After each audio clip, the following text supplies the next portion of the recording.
Provost, distinguished guests, I would like first of all to dedicate this lecture to T.W. Moody and Basil Chubb for two reasons. One is that I'm so personally indebted to both of them, but also because I'm aware that the paper itself ignores the role of the public intellectual, both of which were, of course, in their contributions to Ireland in the 20th century. So there's a lot of negative things in this first 70 years of Trinity's 20th century.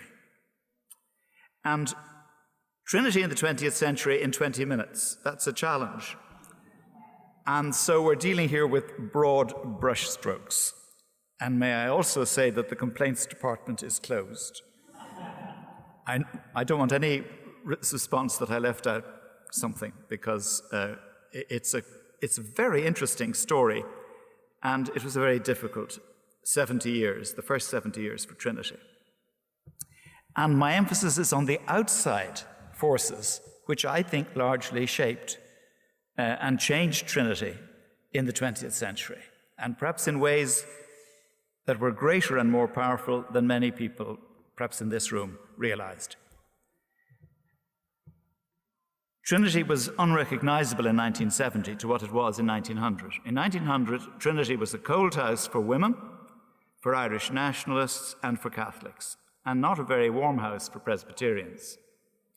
It was an Anglican, upper-middle-class, privileged, male bastion, provincial in its outlook. In one respect, Trinity did not change in these 70 years.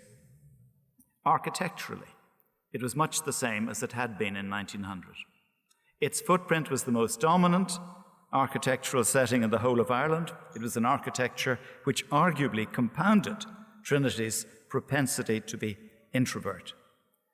It facilitated a circling of the wagons. Trinity was a redoubt, a bailiwick, a bastion. Dr. William Walsh, mentioned by Patrick, was Roman Catholic Archbishop of Dublin at the close of the 19th century, and was, of course, an interested party when it came to university education for Catholics.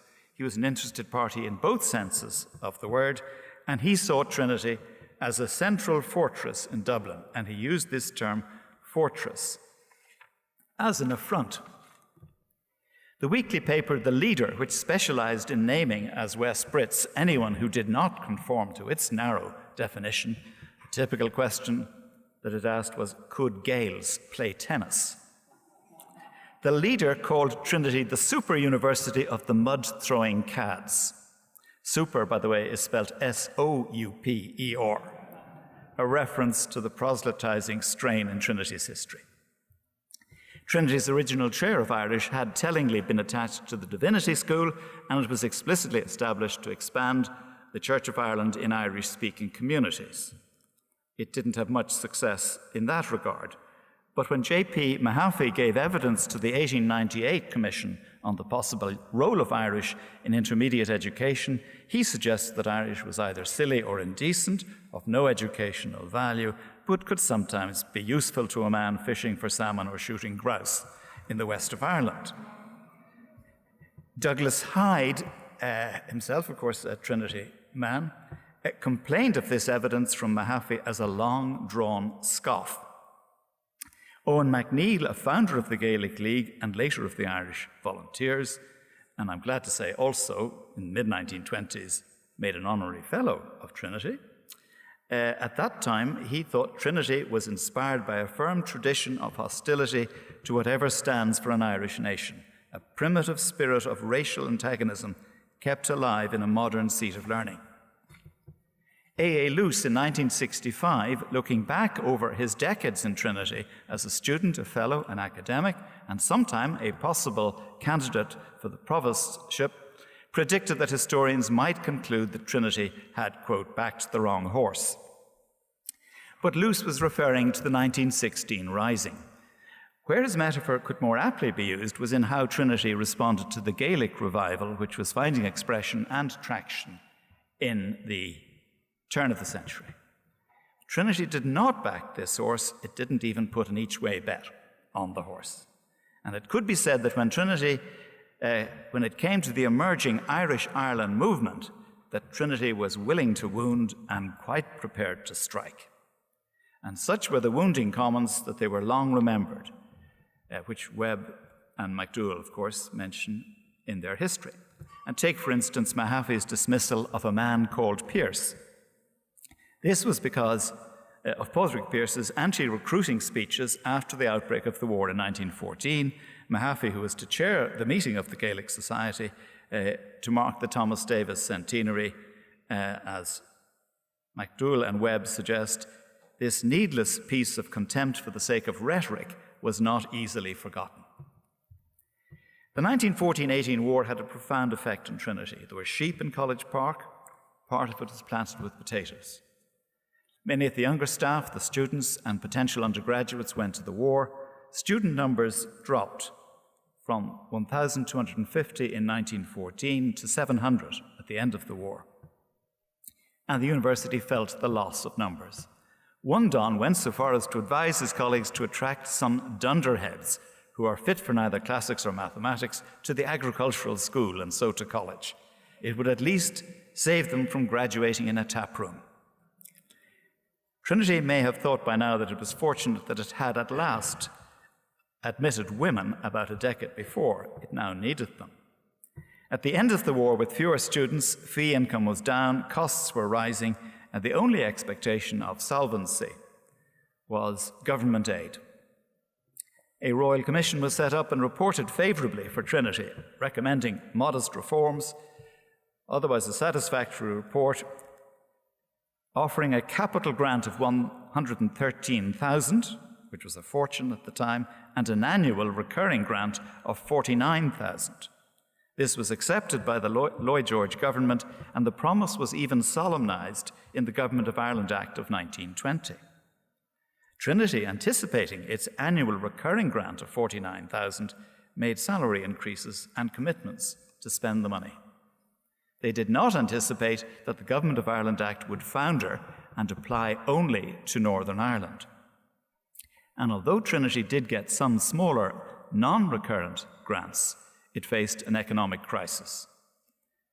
Privately, Provost J.H. Bernard's view was that although Trinity had proved its loyalty to the Empire in War and Peace, its thanks was academic bankruptcy because of the pledges of an Act of Parliament not being honoured. Lloyd George did promise that they would be reconfirmed in the text of any agreement which emerged from the treaty negotiations. But this did not happen. And when the treaty was published, Lloyd George, challenged about the omission, apologised. Lloyd George had many qualities, but remembering his promises when negotiations got tough was not one of them.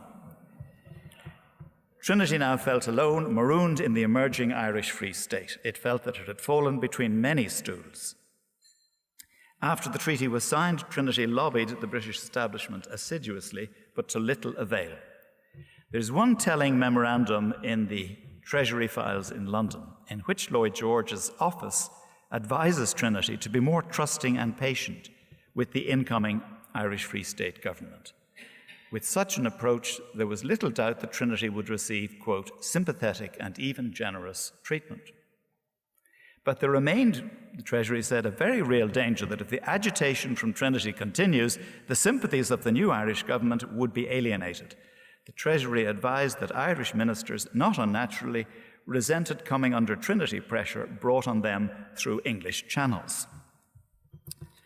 We can pause briefly at this point. This is a crisis in Trinity's self-confidence and in its sense of its future. And we can pause just to consider how pessimistic the mood was in the college at the time. There is in Provost J.H. Bernard's papers in the British Library a letter from E.J. Quinn, Professor of Irish, written just before the British government talks with Sinn Féin begin in 1921. Quinn admitted that the events of the past year, he became more optimistic later. He actually succeeded Bernard in becoming provost in 1927. But Quinn admitted that the events of the past year, that would be 2021, in the Anglo-Irish War had left him feeling an outsider in his own country. For the first time, he wrote that he felt essentially English and not Irish, in spite of certain sympathies and antipathies. A man is what he inherits and what he draws in from his surroundings. And for me and most of us Protestants, these things are 90% English or Scotch, traditions, beliefs, customs, mental furniture, all that. And why I mainly fear and draw back from the new order, which I suppose will flood in upon us sooner or later, is not so much the material loss and annoyance as the tendency to cut us away from our roots or civilization, bone of our bone, flesh of our flesh. Quinn was feeling the chill from the rising Sinn Féin movement. He did not blame them for wishing to attest their separate nationality at all points, but for himself and his family, he did not want to feel an alien in his own country. He then turned his attention to Trinity itself and the college. It has got to remain here and must somehow accommodate itself to the change. We ought to be thinking about that. Some of the other side are, I believe, friendly enough disposed, and we may find a modus vivendi, but only if only they are ready to recognize that we, as well as they, have our own ideas and traditions. After the Civil War in May 1923, Trinity appealed to the Irish Free State government, only to find that they had neither the resources nor the inclination to help Trinity. The new cabinet was very closely connected to University College in Dublin, and some were even part-time teachers there. So the British Treasury's prediction that sympathetic and even generous treatment would be their response was not borne out. Trinity was given £5,000, what McDowell and Webb described as a cool and discouraging response. And thereafter, Trinity had to look after its own preservation. It stood for a much broader Ireland. And that was a very important voice and a very important bridge to where we are now. Trinity stood for a much broader Ireland than the Sinn Féin incomers were championing and fashioning. They were narrowing what it meant to be Irish, as reflected in language policy, deference to the Catholic Church, Philistinism of the literary censorship, shallowness on the partition question, and a capacity on so many issues for self-deception. Nor was the Trinity community likely to be impressed by what one historian has called the national amnesia about the Irish role in the Great War. Honourably, Trinity showed no such amnesia. It celebrated its war dead. Indeed, the college bell was used to mark the 2-minute silence in College Green throughout the 1920s. And none of that was particularly endearing when it came to how Irish Irelanders considered Trinity. And indeed, issues around flags, anthems, and after-dinner toasts continued to bedevil what we may call Trinity-state relations in the 1920s and 1930s. And I might mention, since Patrick was talking about the Hist, that one of the hallmarks in the Hist was Owen McNeill, who put forward the Toast of Ireland and was the first to do so in the college. But as I say, issues around flags, anthems, and toasts were bedeviled relations in the 20s and 30s. FSL Lyons, himself a future provost, wrote that in the Irish Free State, Trinity had been left impoverished and exposed. And indeed, in 23 years from 1923 to 46, there was no communication from Trinity to the Irish government on the subject of financial support. De Valera spoke at the Hist in 1934. He had no doubt that Trinity, within a generation, would be following in the footsteps of Davis, its former Trinity pupil. And why not sooner, why not now, was the thrust of his argument.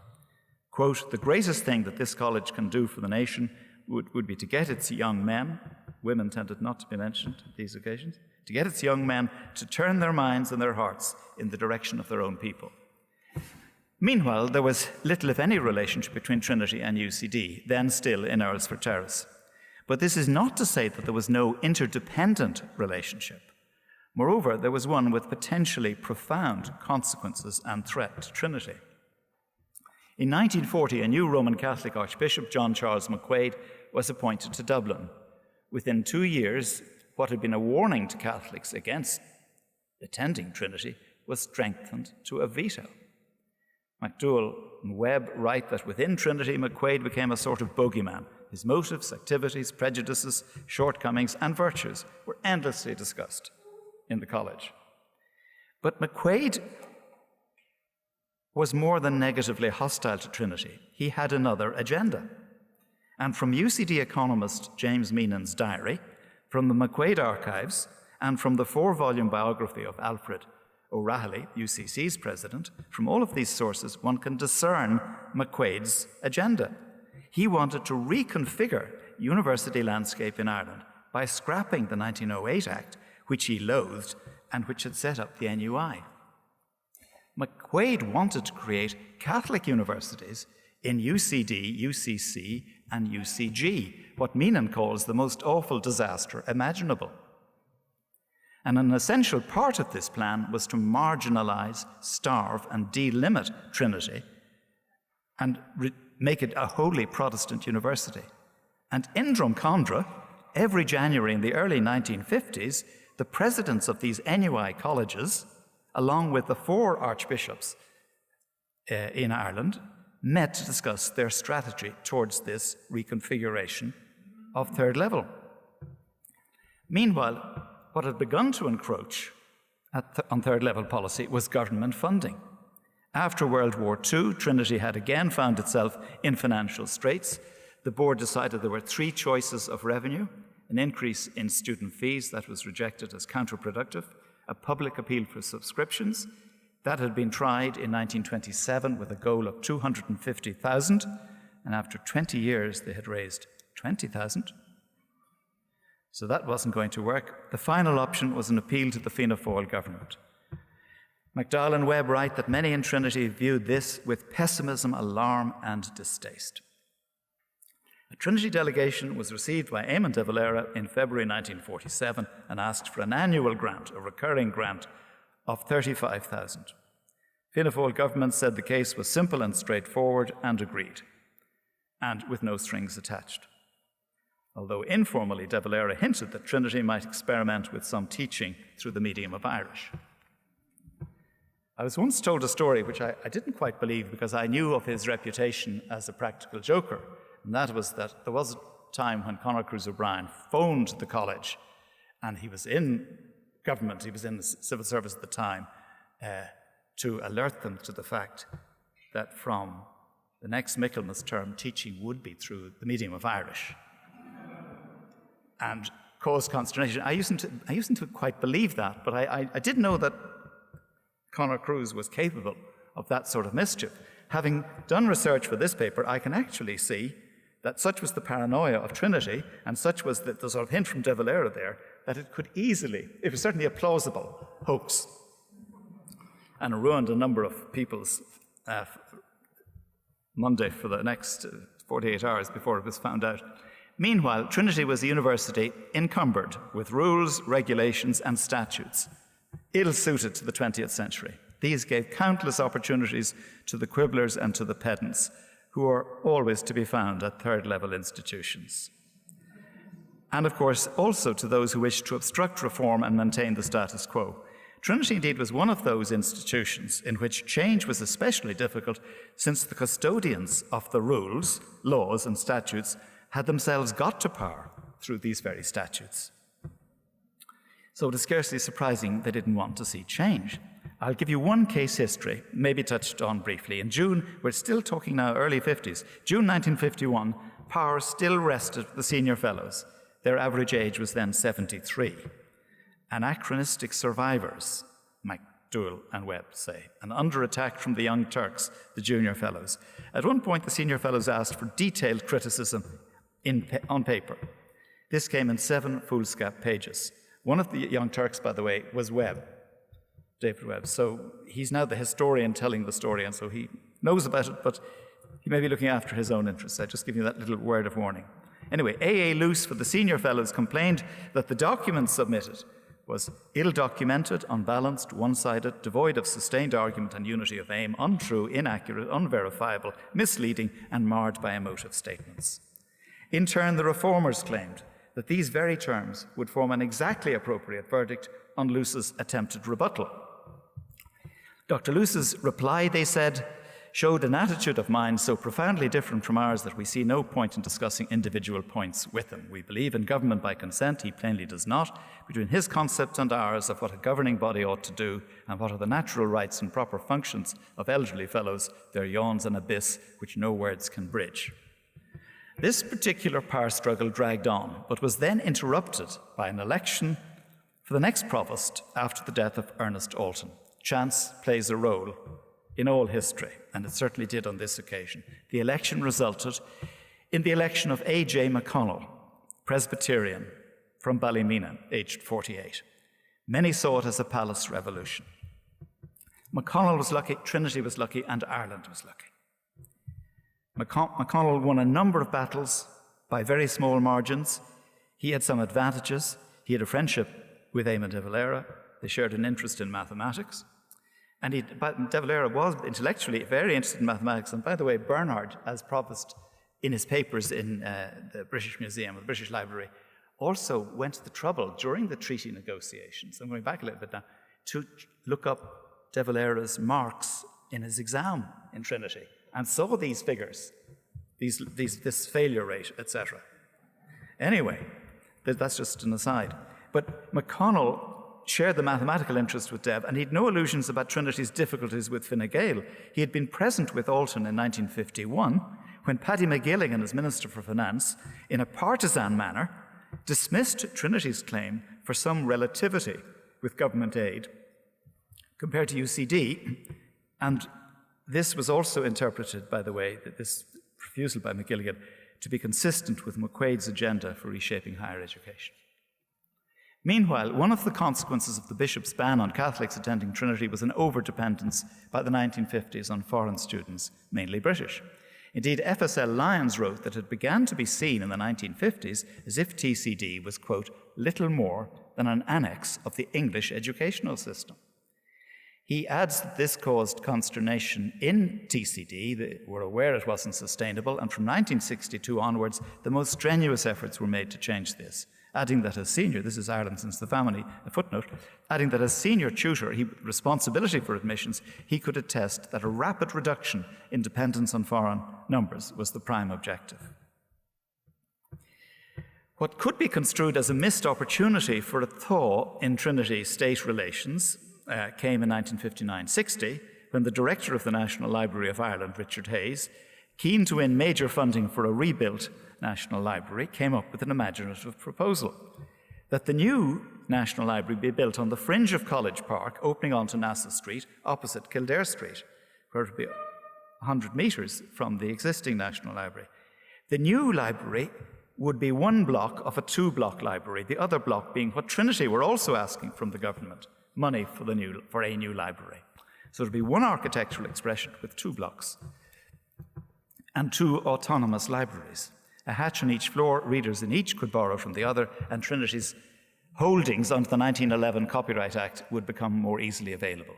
This would be, I suppose, an Irish solution to an Irish problem. The Lemass government tiptoed around this, and reading the file 20 years ago, manifestly there was a chill factor, and although countless euphemisms are used, the chill is McQuaid and his anticipated hostility. Asked to recast his proposal for a Lemass-McQuaid meeting, Hayes, who obviously thought the proposal on its merits was an innocent one, called it a sheep in wolf's clothing. But it fell at the McQuaid hurdle. McQuaid liked outcomes which did not have his fingerprints. He wanted a result, never wanted his fingerprints, but it would be his last hurrah on this agenda of interfering in matters that were really of not his concern. The politicians seemed timid, though it could be that Lemass had other reasons for not wanting to go and use the McQuaid as a fig leaf. Trinity was pragmatic, constructive, and approved the idea. McConnell was very impressive throughout the file. Then the 1960s arrived. Other outside forces would hasten change anyway. The need for greater access to higher education. The taxpayers were increasingly paying for it, and not all of them were benefiting. Then the arrival of television, Vatican II, the ferment of debate, which eroded that old Ireland of prohibitions and censorship. And there was women's lib. Within Trinity, we may ask, why did women have to wait until the 1960s for full equality? Trinity prided itself that it had admitted women to degrees in 1904, and liked to compare itself with Oxford, who waited until 1919, and Cambridge until 1947. But there was an easier comparison, which tended not to be mentioned in Trinity, and that was that the NUI, founded under the Universities Act of 1908, admitted women on full equality from the beginning. Then a Commission on Higher Education was established, reported in 1967. Again, the vehicle was taken by a minority to show their antipathy to Trinity, but in the main, Trinity emerged very well from the Commission. And then the Minister for Education, Donogh O'Malley, sensationally announced that it was government policy that there should be a merger between Trinity and UCD. Among other goals, he represented it as an opportunity for Trinity to take the final step across the threshold of the mansion to which it properly belongs, the Irish nation. This merger idea was a thunderbolt to both institutions. If it brought many of them together for the first time, this was ironically because they were joining to fashion policies, ruses, and stratagems to the better to scuttle the proposal. It's considered heresy by both institutions. But that as a policy had failed due to the resistance and the minister's early death should not obscure the fact that it single-handedly churned the thinking in both institutions, ended the apartheid between them, and rendered absurd the then Roman Catholic bishop's ban on Catholics attending Trinity. The merger was ostensibly a complete failure. Its unintended consequence, but I sometimes suspect it was its intended consequence, brought the two largest Irish universities fully into the 20th century and undermined the obscurantists and scuppered McQuaid's agenda. What follows is more conventional and better known. The Irish universities remained healthy rivals, and Trinity-UCD relations improved, not least because of UCD's deserved new campus in Belfield. McConnell's provostship had ushered in an historic change and paved the way for his successors, who have steered Trinity to its place as the leading Irish university in world rankings. Two addendums. I have mentioned Trinity's architecture. It must be added that the custodians of its architectural heritage in the 20th century, despite the lack of money, deserve great praise for the additions they have made to the campus, are also distinguished 20th century buildings, some of them quite spectacular. It has even paid off as a welcome income stream as visitors rank it so highly in Dublin's visitor attractions. And a second point, Trinity remains, although alas not as popular as before, as the most attractive southern university to Northern Irish students of all political persuasions. It's worth noting, for instance, that of the 6 Ulster Unionists in the short-lived 1974 power-sharing executive after Sunningdale, fully half of the Ulster Unionist members, Brian Faulkner, Roy Bradford, and John Baxter, had all been students in Trinity. Such experience in college years can only be of benefit to the whole island of Ireland. So it is to be hoped, as we all face another north-south challenge in the Brexit negotiations, that all Irish students interested in ignoring the border when they make their choice of university can somehow be accommodated in the small print of the final agreement, and that Trinity specifically can renew and expand its great tradition of welcoming Northern Irish students of all political persuasions to attend this college. Thank you very much.